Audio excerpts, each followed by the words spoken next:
Hello, it's Metal Chain, and welcome to another Is It Worth the Gold video. Today we are talking about the IS3A, the Russian Tier 8 Russian Premium Heavy Tank. So is this thing worth the gold? Yes. Thanks a lot for watching, and I will see you on the next one. You expect something more? Anything I missed? I mean, let's be real here. This tank is fucking retarded. There's no reason this should ever be a premium. But you know, IS3 is balanced, so let's make IS3 premium. Because we are wargaming. We are excellent at making terrible decisions, yes. So, armor-wise, frontally 110, angled at pretty massive angles, like lower plate is angled, upper plate is angled. There is apparently weak spots here, which I didn't actually know about, but you know, they're here. If you can ever hit this, like this little part here, good shit. Like some major weak spots. All this is ricochet, apart from like some parts here, but like I would never shoot that. Like if I ever face like this, I would never go for this. It's just never gonna do anything. Then you have these two parts, just adding some more RNG to the fucking armor of this tank like there never was enough. They, for some reason, decided, you know what, let's add 20 spaced armor on the front of IS3. People were complaining that IS3 was terrible, so let's do it. And, like, it's so fucking stupid, man. Side armor, 90 plus 30 angled. Absolutely no reason to have that fucking 30 side skirt. The hull is angled, I get that, but... like, this shit should not really be here. It should be 10 millimeters at best. It would still not really change much. But, you know, Russia, comrade, 500 side armor. No problem, bitch. Turret is pretty much the same story. Pretty Russian gunman-led. You want 900 armor? 1339. Legit, comrade, legit. Yeah, Russia. Other than that, the turret is pretty good, as you would expect. The only real weak spot of the IS3 is the same as on the IS3A, is the turret roof here. This is 20 millimeters of armor, which means that every gun in the game pretty much is gonna overmatch this, so you want to, like, avoid letting people shoot this, as, you know, if they have shitty pen, this is the only place where they can fucking pen you, so you should just move a bit and you should be fine. These are not hitboxes at all, there's nothing behind them, unlike on Chinese tanks, so fuck Chinese tanks once again, and... that being said, I think we're ready to look into the gun depression, and it is 5 frontally, 0 backwards to the back, and you know, you're kind of used to it if you play the IS3, 1200 and, well, 12,190 is the gold price of this, and it's one of the most expensive premium tier 8s without preferential for sure, but comparing this to something like a Lover or a T-34, this is from another different level, so this is just like way better, 100%. That being said, let's find out why in the replay. And here is the game, but you know the drill. Before we get into too much action, let's check out the general stats of the tank. So we're going to be comparing this to the Lover to just, you know, put an idea on how stupidly unbalanced these two tanks are. So first of all, you start off with 40 kilometers top speed forwards, 15 backwards, powered 520 horsepower, power to weight 10, better power to weight than the Lover, better soft stats than the Lover as well. Track traverse 26, turret traverse is 22. Yeah, 1550 health, which is better than the actual IS3, which I believe sits at 1500, but it's slightly worse than the Lover, which sits at 1650. 350 view range is just terrible, which is Russian, you're used to it. It's not really that big of a downside because every map is a tunnel map with a brawling corridor on it anyways. Lover is more expensive than this as well, and now we get to the real comparison. Let's look at the weaponry. So, the DPM. IS3A, 2k base. Lover, 1600. 400 difference. That's so stupid. That is so dumb. It's 20% difference in DPM. Like, how the fuck is that balanced, man? Like, it's just brain dead.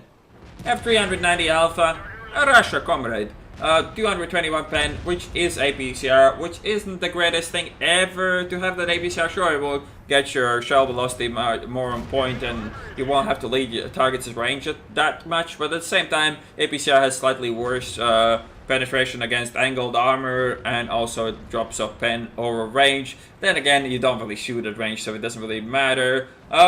reload time based on this 11.7, which is actually better than on the Löwe for way less damage, and aim time 3.4, accuracy 0.46, and all the fucking substats on that are pretty bad as well. Obviously your aim time and accuracy is going to be worse than the Löwe, but it really doesn't make up on how bad the DPM is on the Löwe and shit.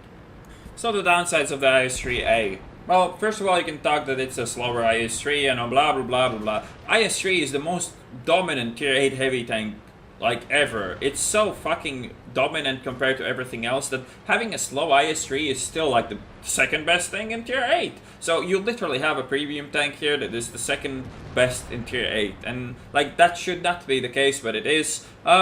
Obviously the weakness is the bad gun handling. Like, you can't really deny it. The gun is potato, there's nothing to really say about it. But then again, it's Russian, it's meant to be that way, and you just work around it with trying to not ever shoot anything further away than 100 meters, and you'll be fine. And even when they're 90 meters away, you might still miss, but it's fine, because you never get shot back, you never get penned, because you're Russian, and it's okay.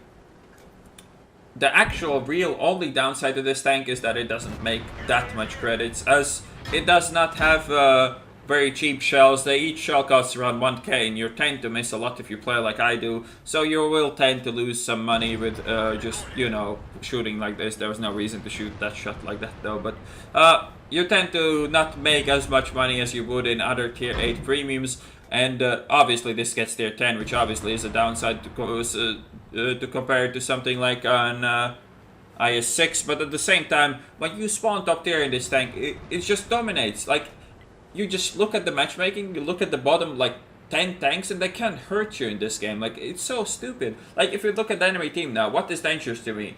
5100, Borsig, and the prototype. Maybe the Destroyer Mill if he has the big gun. But other than that, like, all the enemy team is just like, they can't do anything against me. Like, you see, Borsig is, the Destroyer Mill is bouncing with a big gun on my front, because, you know, this is balanced, right?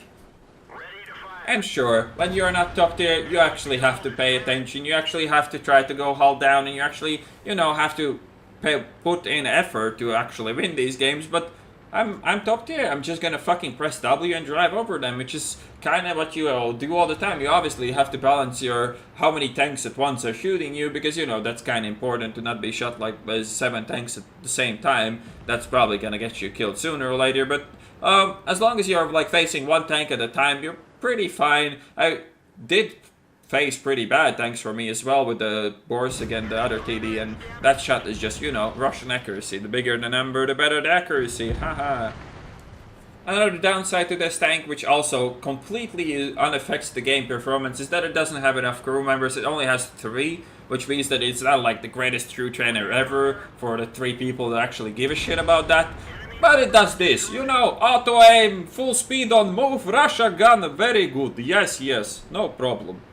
And, like, this is my argument against buying the 112, against buying the IS6, against buying the fucking 111. Like, the second you see this tank, you're like, fucked. What the fuck is he ever gonna do to me? I can aim for his cupolas for days. The only thing that really bothers me here is Artie. I can aim for his cupolas, I can go for his hull. He needs to shoot gold in my hull to be able to do anything. He could get the top of my turret if I angled poorly, but I'm not gonna angle poorly because I know how this shit works. And the only thing that can kill me is his friends, and even his friends are fucking up. The Borsig with freaking 250 pen could not pen my turret. This is how stupid this tank is, man. And when we come to the last downside of this tank, it is sold in a shitty bundle that costs 50 euros. That's the worst thing about the tank. They put it in a bundle. Fucking terrible. I mean, it is terrible. It should not cost this much. And how the fuck would he not pen that? That was the easiest sight shot of his life, and he still didn't pen that. And that was the Borsig. Finally, I got penned because the Borsig actually shot my front hull while, you know, not being spotted and shit, which is unfortunate, but it's like, whatever. I still have 950 health, I can still take 2 more easily. Well, not easily, but I can still take 2 more if I'm lucky. This is pretty potato play here, though. Like, I should have either shot him right there or just not given a shit. Then it's okay, though. Tier 6 Artie, no problem. As balanced as IS3A, no problem. And sure, if you spawn in tier 10, tier 9 games where, like, you're kind of forced to play this as a heavy tank. It's not, doesn't have this 113 vibe to it where you, or just regular IS3 vibe where you can just, shitty matchmaking, well, I'll be a medium. This tank doesn't really have that going for it because it's a bit too slow for that. But at the same time, like, it's a premium, man. You're not really supposed to be overperforming in those games. And comparing this to the Löwe or like a T-34, arguably the T-34 might be better for tier 10 games, but it's also arguably because the DPM on the T-34 is also terrible, and this tank can still bounce tier 10s for days if you go hull down. So the equipment I would use on this is rammer, vents, and bird stabs. Pretty standard Russian heavy equipment here, nothing really to say about it. You don't really want to use optics on 350 view range, you just give up on that and never try to go in an open field in your life. As you can see, the Russian super inaccurate gun lands every shot like it should, and the T-28 prototype doesn't really care about me too much, so I'm just punishing him over and over. The Hummel. Also, think about the IS-3s in general is that they, in general, don't take that much RD damage as other tanks. With all the space bullshit armor they have, they usually get away pretty easily compared to something like Tiger 2 or something, wherever that thing gets penned in the side, it's gonna be full damage every time. This thing, not so much. Obviously, they can pen you. I'm not saying they cannot, because, if they hit the top of your engine deck, you're pretty screwed. But then again, that goes for all the tanks. This tank does not get penned in the sides. It does not get penned in the front. The only thing they can pen is the top of the fucking engine deck. It's not as big as on a lot of other tanks anyways. So the playstyle on this, if you really need to know, just play it like a Russian heavy. You just drive into the face of your enemies, you shoot them in the face, and their face falls off. And if you're bottom tier, just try to play support with a tier 10 heavy. Just sit next to him. Whenever he gets shot by the enemies, you just peek around, try to aim your shot as best as you can, and try to pen whatever you're shooting at. You can pretend that you're a medium and play it a bit more together with your mediums to avoid like shooting tier 10 heavies with this as well. But know that the tank is not very fast, so you're gonna struggle to keep up with the mediums to the level of just the regular IS3.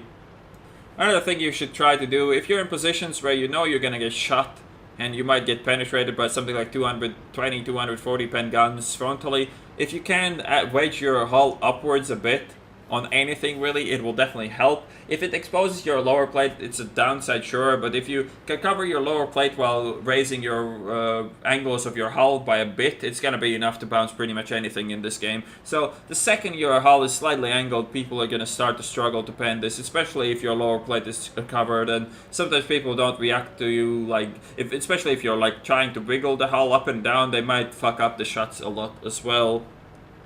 And if you know that your enemies are going for your roof, just try to cover it, put your gun in the way of their gun and try to mess their shots up that way. This game is pretty much over. There's no way that third TD would ever even do damage to me frontally, so there's no real pressure here. We just press W and go forwards and murder him. That's pretty much how this tank works. Whenever you're facing something that is not 250 plus pen, you just go forwards and fucking kill him. It's pretty simple.